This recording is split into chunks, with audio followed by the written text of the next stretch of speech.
Hello and welcome to This Day in Esoteric Political History from Radiotopia. My name is Jody Avergan. This day, July 1st, 1992, a 29-year-old woman from the Bay Area flew from London to New York, accompanied by a 72-year-old abortion rights activist. And when they landed in New York, they promptly had their bags searched, and they were arrested. In their possession were several abortion pills, which are legal in Europe but were illegal at the time in the United States. And these two had actually alerted customs to the fact that they were carrying these pills and they were intending to be arrested, intending for this case to then go up the courts and spark a legal and larger battle over the abortion pill. It is quite the moment, it is quite the saga, and it is the subject of a new 7-part podcast series out right now, hosted by TJ Raphael, who is our special guest today. TJ, nice to see you, and thanks for doing this, and congratulations on this new series. Thanks so much for having me. I can't wait to talk about this. I'm so excited. And the series is called Cover Up the Pill Plot, so folks can go check that out after they finish listening here. Of course, don't stop right now. Of course. Check that out. And we are joined, as always, by Nicole Hammer of Vanderbilt and Kellie Carter-Jackson of Wellesley. Hello there. Hello, Jody. Hey there. TJ, you want to take us to July 1st, 92, and I will note your series coming out on July 1st as well, so I don't know if it's linked to this anniversary, this moment, but this moment feels so cinematic. These two characters trying to get arrested. When you emailed me about this, you called this 29-year-old from San Francisco an anarchist punk who was on a flight with these pills. So describe these characters for us in this moment. Yeah, so the series is linked to release on July 1st to coincide with this fairly odd couple landing at JFK Airport with the intention of being stopped by U.S. Customs, possibly arrested, and then fighting to overturn what was then in place a federal ban on bringing even small dosages of mifepristone, then called RU-486, into America. This ban had been put in place by George H.W. Bush in 1989, and it spurned congressional hearings. And this 72-year-old abortion rights activist, his name is Larry Lader, and he actually is one of the founders of the influential abortion rights group NARAL, which now is called NARAL Pro-Choice America. He had spent his career working to expand abortion rights. His book, simply called Abortion, was cited in the Roe v. Wade decision 8 times. And he is kind of the mastermind behind this stunt. He modeled it off of Margaret Sanger's one package case, which was her attempt to liberalize birth control laws back in the 30s. And later had actually written the official biography of Margaret Sanger. He spent time with her in Tucson, Arizona at the end of her life while she was in a retirement home. He was a journalist. He had been stringing for places like Life magazine, The New Yorker, and he was like, I should probably write a book if I want to become like a bigger journalist, because, that's the natural avenue all writers take. And so he writes this book about Margaret Sanger. That's where he gets inspiration for the pill plot, and it includes, finding a pregnant woman who's still early in her pregnancy at this time. It's a little bit different now, but it could only be used up until the 8th week in 1992. So finding a pregnant woman, flying with this person to London, obtaining the abortion pills there, which, by the way, he was breaking the law in Great Britain as well, because there was a 90-day residency requirement there. And then flying back to New York, alerting customs, getting stopped at the airport. And so that's what our series tells part of this story. And the anarchist punk, her name is Leona Benton. She is a self-described anarchist. And when she went to Women's Choice Clinic in Oakland, California to get an abortion, the clinic director had been in touch with Lader and some of his fixers out in the Bay Area. And the clinic director, her name is Lindsay Comey, said to Leona, hey, want to go take on the Supreme Court, overturn the ban on mifepristone? And Leona was like, hell yeah, let's do it. And so that's kind of how this story kicks off. And yeah, it's pretty wild. Wow. One of the things that I love about this, and I'm going to confess some ignorance here, I grew up in the anti-abortion movement. And right. Of course, I would have been, 10 or 11 years old when this was happening. And I remember RU-486 as like this this evil that was lurking out there. It was the abortion pill. I actually didn't know it was mifepristone. And so, all of this discussion that's been happening right now around mifepristone, because we always use this this drug name back then, I hadn't actually made the connection. So that's a fascinating little peek behind the curtain. Yeah. It starts to be called mifepristone in, I think, 1994-95 when the American nonprofit group, the Population Council, gets the patent rights. But before then, it had been, RU-486. Wow. I just think it's incredible that, she's 29. She's a social worker. She's an activist.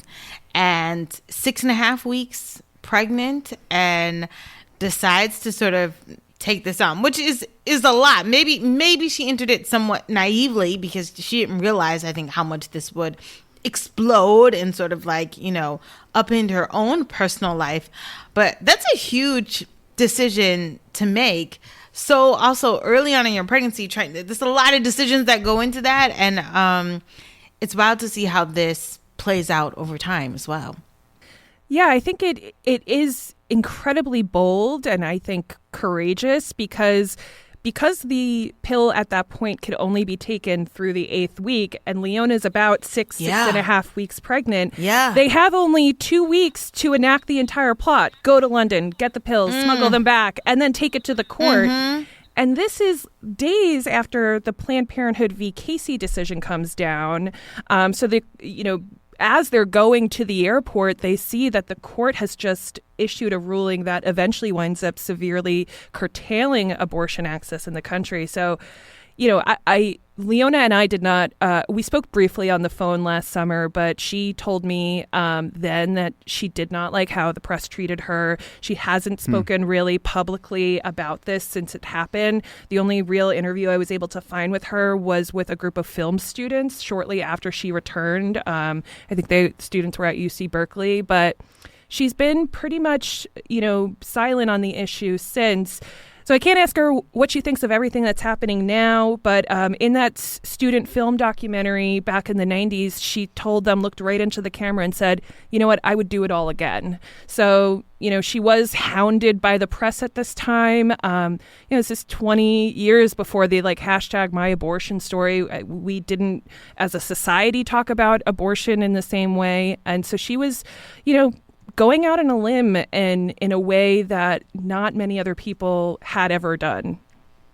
Yeah. And instead of it being sort of promoted as brave and courageous, she gets villainized and harassed. And because it was not anonymous, people knew her name.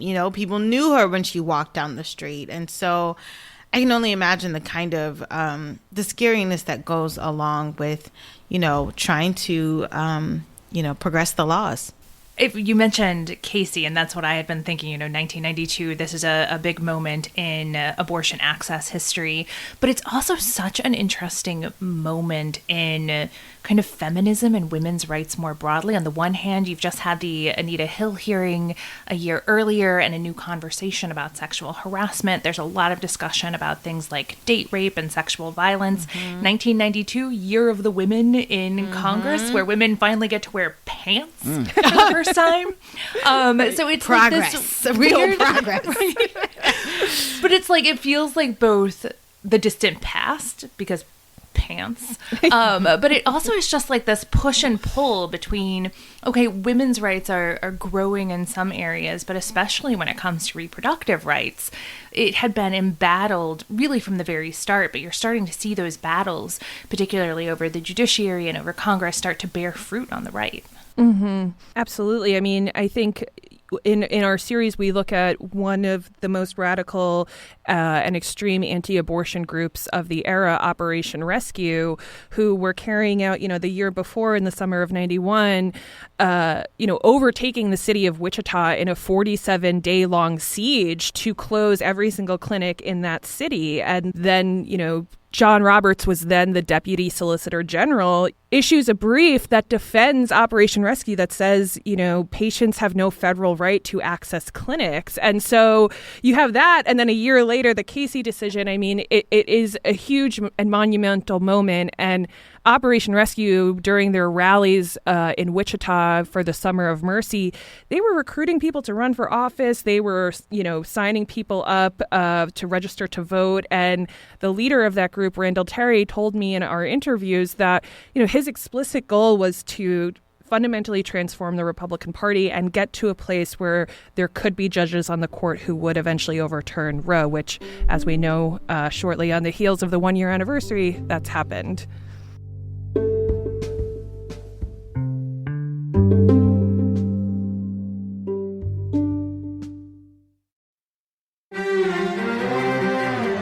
You're used to hearing my voice on the world, bringing you interviews from around the globe. And you hear me reporting environment and climate news. I'm Carolyn Beeler. And I'm Marco Werman. We're now with you hosting the world together. More global journalism with a fresh new sound. Listen to The World on your local public radio station and wherever you find your podcasts.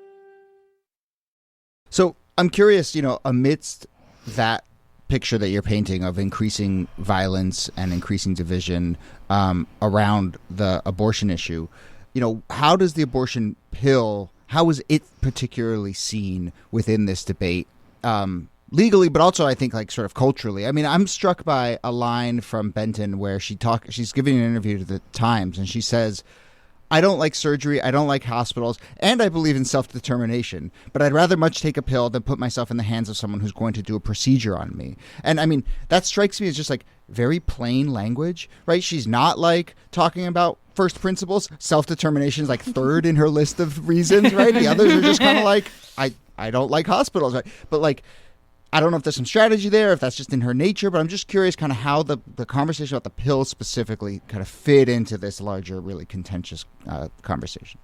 Yeah, I mean, you can hear it. I've been able to acquire quite a bit of archival of Larry later. Smith College actually has a whole special archive on him, and that's where I got a lot of my materials. And he says repeatedly that this drug is key to challenging, anti-abortion extremists, because at this time, this was before the FACE Act was passed, the Freedom to Access Clinic Entrances Act in 1994. So at this point in time, in the early 90s, I mean, you could physically barricade the door, block the door, to stop people from entering a clinic. And that was the reality that a lot of clinic workers were facing across the country as groups like Operation Rescue were ramping up their efforts. And so for clinic workers and abortion rights activists, they saw the pill as a way to help remove the issue of abortion from the clinic and give people another option to terminate their pregnancies away from a place that was becoming increasingly violent and terrifying. And then by 1993 and 1994, it becomes the most violent era on record for abortion access in America. So this is all happening. This push to get the pill across the finish line is coinciding with then the introduction of the FACE Act and this rising tide of, real extremism in the anti-abortion movement. So they really do go hand in hand. And I think looking forward, the abortion pill now accounts for more than half of all pregnancy terminations in the United States. If, this new Texas case, if it winds up going to the Supreme Court and FDA approval is removed, the issue of abortion could fully return to the clinic. And I know that people like Randall Terry of Operation Rescue have told me that there is a movement afoot to overturn the FACE Act, because now that Roe is overturned, there is no constitutional right to an abortion. Why should clinics be constitutionally protected? So I am, seeing a future where we might have no abortion pill and then no protection to enter even a clinic in a world where in 2022, I believe 89% of American counties had no abortion clinics. So it's a kind of a dire situation. I mean, my goodness. It's the protection for me and it's the privacy for me. Like, it's not just about, I don't like surgery, I don't like hospitals. But like most people want to be able to access their healthcare with a sense of privacy and with a sense of protection, like knowing that I won't have my face or name sort of plastered all over the place, but also that this is a procedure or an act that can happen within the privacy of their own home, that they don't have to be in a clinic or an hospital for this to happen. Like, there's so much about this pill that I think is obviously not just political, but personal in terms of how people, receive care outside of the prying eyes of oppositional activists.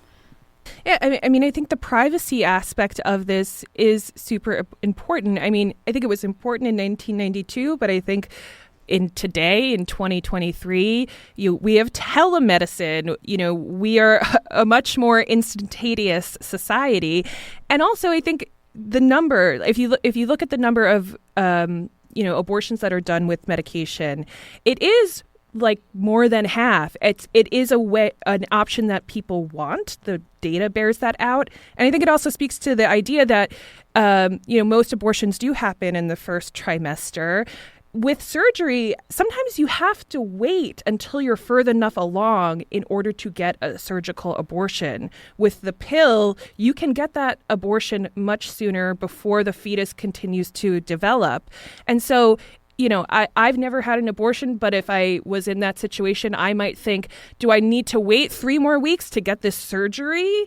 Or can I take a pill at home today and have this medication-induced miscarriage, essentially, and then move on with my life? So I think that also, the privacy aspect and the waiting, time in terms of pill versus surgery is important. So I'm curious, because we know that this case gets underway pretty quickly, that a lot's on the table because she is 6.5 weeks pregnant. And we know that today mifepristone, at least for now, is widely available in the United States. What happens with this case? I mean, is this case responsible for making mifepristone legal in the United States? Yeah, so it's actually not. Leona Benton winds up losing in the Supreme Court. They deny her the pills. She returns to California, needs to get a surgical abortion. There's fears that the clinic may be attacked now that she has become such a high-profile person. But Larry later, I say this in the show, just when you think that he's at the end of his rope and hanging at the side of a mountain, you realize he has a parachute, because he had actually squirreled away another dose of RU-486 and hidden it from customs. He then sets up a secret lab in Westchester County in New York, hires some of the best scientists in the country. He also acquires a Chinese version of the pill, does synthesis of these 2 medications, gets the exact chemical composition, and then successfully produces 100 copies, which then he brings to the FDA and asks to do testing, which then helps pave the way for the eventual legalization. So it was like, just when I was like, okay, this is like a crazy drug. Yeah, right. I was like, this is like a crazy drug smuggling story. And then as I'm doing research, I'm like, wait, there's a Breaking Bad component? Are you serious? So, yeah. So I think it's amazing that Leona comes over with the drug, but she didn't take it. She didn't say, I took this drug before, or, before they confiscated it or something like that. I don't know. I'm only thinking of this because I'm thinking I'm 6.5 weeks pregnant. You don't have a lot of time, girl. Like, I would be thinking about, like, if she would have taken it before the trial, justice moves slowly. So it's sad that she was it's good that she was able to get the abortion that she wanted, but not in the sense that she had to have the surgery in order to do it. Right. Yeah. I mean, in talking with people who knew and know Leona, she was an activist. She was committed to the cause. And for her, it wasn't about, I need to get an abortion this way. It's, I want to help all people be able to get this and, have this option. It was, she realized that it was bigger than just herself. And, as an anarchist punk, she's like, hell yeah, let's go fight the government. Like, this is ridiculous. Yeah. So, she wasn't able to get the abortion in the manner that she wanted, but she did. She told the Associated Press at this time, I'm going to get a surgical abortion and no one will stop me. So, she did that in the end. Yeah. And she does have this kind of long-term effect because her case catches the attention of Representative Ron Wyden. He pushes for a bill to legalize. That doesn't go anywhere, but it sets up the Clinton administration when they come into office in 1993 to begin the long work of picking up those pills and using the FDA to finally approve them. And it takes basically the entire Clinton administration. It's not until 2000 that mifepristone is finally available for use in the United States, approved by the FDA. But so she does have that impact. It just takes a very long time. Yeah. Justice moves slowly. Right. Yeah. And I think that, it came in just under the line. It was on September 28th, 2000. 6 weeks later, George W. Bush and Al Gore face off in that election, which we all know what happened there. So it comes in just under the line. And the current Texas case, the judge said one of the reasons that he was stripping FDA approval of the medication is that the FDA rushed this through, which, for me, after reporting this story for the last year, I'm like, what? They started in 1989 trying to get it here. And there's all these studies, all this research, but, Yeah.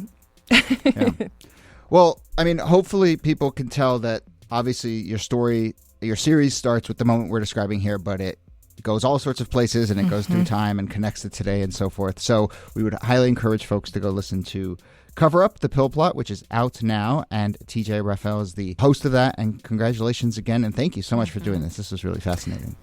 Thank you. And Nicole Hemmer, thanks to you. Thank you, Jody. And Kellie Carter-Jackson, thanks to you. My pleasure.